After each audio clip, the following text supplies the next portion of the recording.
Salut à tous et bienvenue sur ce 6e et dernier épisode du Six Fan Art Challenge. Et oui, c'est déjà la fin.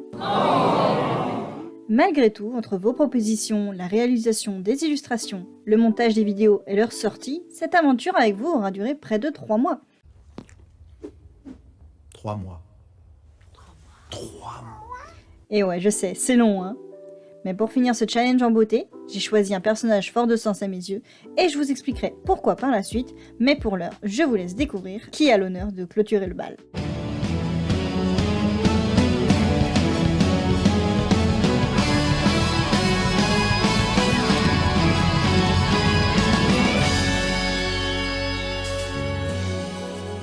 Watashi wa Emerald das.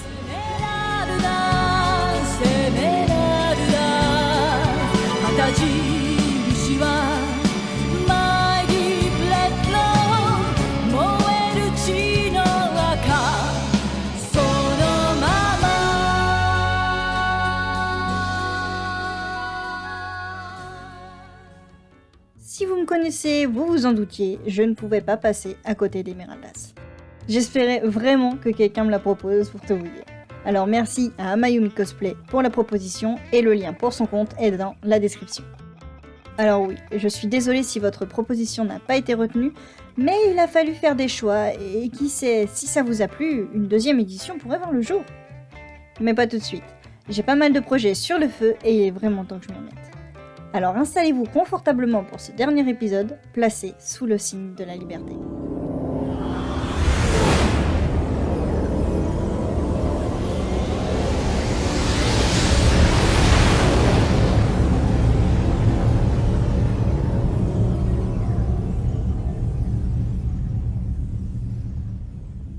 Lors de la vidéo sur Jinx, il semblerait que le passage du fond vous ait manqué, alors je vous laisse en profiter en accéléré, et pour ce qui est de la technique utilisée, vous pouvez la retrouver dans le premier tuto de la chaîne sur le personnage d'Albator. Et oui, on reste dans le thème.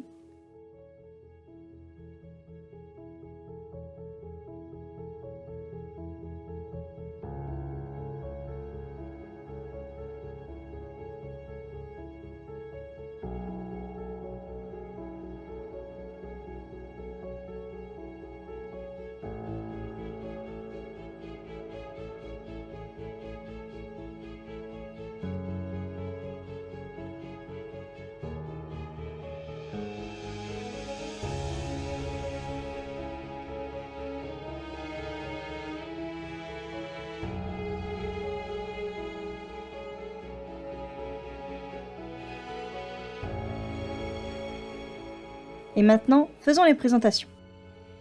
Qui est Emeraldas? Si vous ne vivez pas dans une grotte, le nom d'Albator ne vous est pas étranger.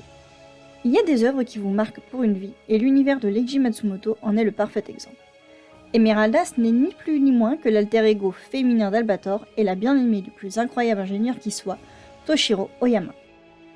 Connue par les forces de l'ordre sous le matricule X00001, cette femme redoutable n'est autre que la fille aînée d'Andromeda Promestium, reine de Alametal, et la sœur de Maytel. Nées toutes deux sur Alametal, un événement décisif aura raison du destin des deux jeunes filles.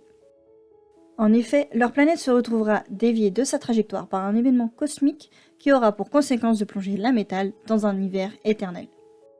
Ainsi, la famine s'installe et décime la population à une vitesse vertigineuse.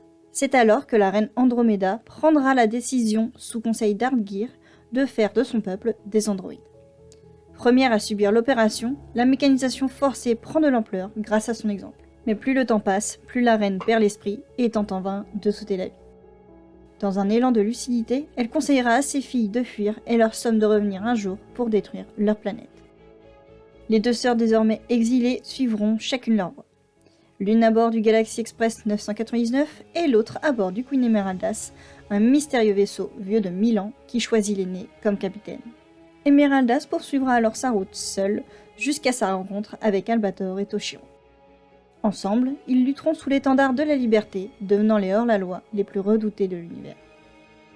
L'ingénieur, lui, aura raison du cœur de la jeune femme, et de leur union naîtra la petite Steli ou Mayu dans la version originale. Malheureusement, leur bonheur sera de courte durée. Terrassé par le mal de l'espace et le surmenage, Toshiro perdra la vie peu de temps après avoir achevé l'œuvre de sa vie, l'Arcadia. laissant derrière lui une jeune enfant, une épouse et un ami dévoué. Ne supportant pas la douleur de perdre son bien-aimé, Emeraldas laissera une dernière lettre au capitaine de l'Arcadia, contenant les dernières volontés de Toshiro ainsi que les siennes, à savoir voir grandir Stelly sur Terre. Après cet ultime adieu, elle prendra le large pour retrouver son aimé parmi les étoiles. Ça, c'est la version de la série animée de 78. Et oui, il existe plusieurs versions de l'histoire. Notre cher Leiji Matsumoto a une idée bien à lui de la chronologie. On la nomme Toki no Wa, qui signifie boucle du temps. Cette boucle est un des concepts majeurs de l'univers de Matsumoto.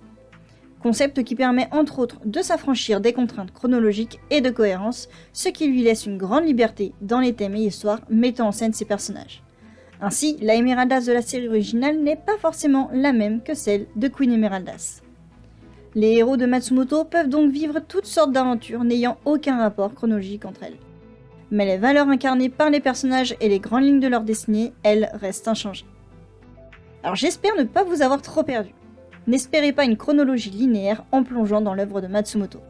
Du western au space opéra en passant par la mythologie nordique, vous voyagerez dans toutes sortes d'univers, tous plus ou moins intriqués les uns dans les autres.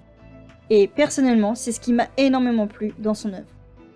Mais pour en revenir à Emeraldas, si vous devez retenir une chose, c'est celle-ci. Aussi bien armée que les roses qu'elle laisse après son passage, elle n'hésitera pas à faire usage de la force si nécessaire. Cette âme solitaire, marquée par la disparition de son bien-aimé, ne fait pas de quartier quand elle engage son vaisseau dans une bataille. Et si vous pensez que la privée de son vaisseau revient la désarmer, vous faites une énorme erreur. Combattant hors pair, armé de son sabre gravitique et d'un surpuissant Cosmo Dragoon, offert par Toshiro, rares sont ceux à faire le poids. Personnage secondaire de nombreuses œuvres, Emeraldas est une évolution du personnage de Shinunora dans Gun Frontier. Elle acquérera sa forme définitive dans le manga Queen Emeraldas en 1975.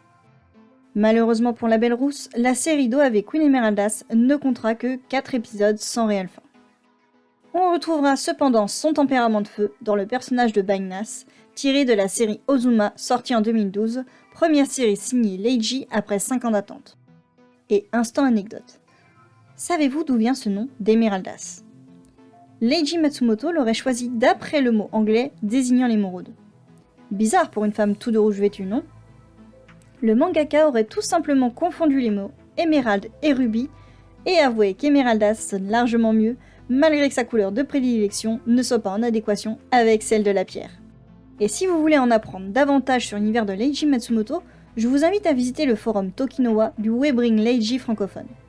Ici, vous y retrouverez tout ce qu'il y a à savoir sur l'œuvre de Matsumoto, ainsi que de nombreux passionnés prêts à répondre à toutes vos interrogations concernant l'auteur et son œuvre. Je vous conseille également d'aller visiter les sites suivants qui sont bourrés d'informations et qui m'ont permis de vous faire ce résumé sans trop dire de bêtises, du moins j'espère. Vous l'aurez compris, je suis passionnée par cet univers et ses personnages. À tel point que j'ai en quelque sorte fait mes armes sur le Toki. Parenthèse personnelle, mes tout premiers fanarts, je les ai postés là-bas et ça fait maintenant 7 ans depuis le premier message. Ouais, je sais, ça me rajeunit pas tout ça. Mais si je vous parle de ce forum, c'est avant tout pour remercier les personnes avec qui j'ai échangé toutes ces années et qui ont partagé leur passion et leurs conseils avec moi. Là-bas, j'ai pu découvrir l'univers entier de Leiji Matsumoto que je croyais naïvement limité à Albator. J'y ai vraiment passé de bons moments et rencontré des gens formidables. J'y ai publié mon premier essai de bande dessinée fan-made d'Albator et croyez-moi, les premières planches étaient affreuses. Mais ces personnes m'ont encouragé à poursuivre malgré tout sur cette voie et j'ai pu m'améliorer grâce à eux. C'est un peu devenu une vidéo émotion là, non ? Mais en même temps, c'est une grande partie de ma vie et je prends toujours un plaisir fou à me replonger dans cet univers et ces personnages qui continuent de m'inspirer aujourd'hui. Alors, merci à toutes ces personnes qui ont égayé mes journées lors d'un long passage compliqué de ma vie. Mais alors, en quoi Emeraldas est si importante pour moi ? Eh bien, ce personnage m'a inspiré mon tout premier personnage, j'ai nommé Phoenix. Si vous me suivez depuis longtemps, vous avez déjà dû voir passer sa trogne. Emeraldas et Bainas sont les deux personnages qui m'ont servi d'inspiration pour sa création, et je dois vous avouer que sans notion de chara design, à l'époque, elle ne ressemblait pas à grand chose, et ça a été une tannée de lui trouver sa tenue finale. Emeraldas et Bainas sont deux femmes fortes, deux vraies guerrières, mais surtout deux femmes redoutables et prises de liberté. Et je voulais réellement que Phoenix partage ses valeurs, mais plutôt que d'en faire une héroïne ou un exemple, j'ai préféré lui insuffler une rage et une colère extrêmes qui font d'elle un personnage en perpétuelle remise en question. Cette haine et cette rage, c'est une chose que je partageais et que je partage encore aujourd'hui, même si elle s'est amoindrie avec le temps. Un jour peut-être vous en saurez davantage, car hélas je n'ai jamais terminé le projet dans lequel elle apparaît, mais il n'est pas définitivement abandonné, loin de là. J'aimerais vraiment partager avec vous cette histoire qu'est la sienne, et qui est une part de moi, mais je réfléchis encore à une façon originale de vous la proposer. Quoi qu'il en soit, les personnages de Leiji Matsumoto et son œuvre ont eu une influence de taille sur ma patte, ma vision des choses et mes valeurs. Alors j'espère que ce petit aparté ne vous a pas trop ennuyé, et sur ce, revenons à notre illustration. Comme vous avez pu le voir, on arrive bientôt sur la fin, mais il reste malgré tout beaucoup de coups de crayon à donner. Depuis quelques temps déjà, j'utilise des Prismacolor par-dessus l'aquarelle et j'aime beaucoup cet effet sur Emeraldas. C'est très long, très fatigant, mais ça vaut le coup. Pour ceux qui ont vu la vidéo sur Albator, vous avez dû reconnaître la technique de la cape. Mais ici, j'ai remplacé le bleu outre-mer par un bleu indigo, et une fois l'encre posée, j'ai choisi d'opter pour un effet cape en cuir réaliste grâce au Prismacolor. En donnant quelques coups d'argenté sur les zones claires et en fonçant le noir de la cape avec mon noir Prismacolor, je suis parvenu à un effet qui m'a bien plu. Après ça, on repasse le line art, et pareil, ça demande beaucoup de patience, mais le résultat vaut le coup, je vous assure. Pour ceux qui se demandaient combien de temps chaque illustration m'a prise, je n'ai plus le détail, mais pour Emeraldas, on est sur 7-8 heures de travail, et de mémoire, c'est elle qui m'a pris le plus de temps sur toute la série. Mais c'est aussi celle que j'ai le plus apprécié réaliser. Et vous, lequel de ces 6 fanarts est votre préféré? N'hésitez pas à me le faire savoir en commentaire, et on se donne rendez-vous sur mon Insta pour la suite. Et sur ce, je vous laisse profiter des dernières minutes en musique, et on se retrouve à ce timecode pour la fin.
Sur ce, j'espère que vous avez passé un agréable moment en ma compagnie. Ça a été un plaisir de travailler sur ce projet et j'espère vous revoir très bientôt sur les prochains.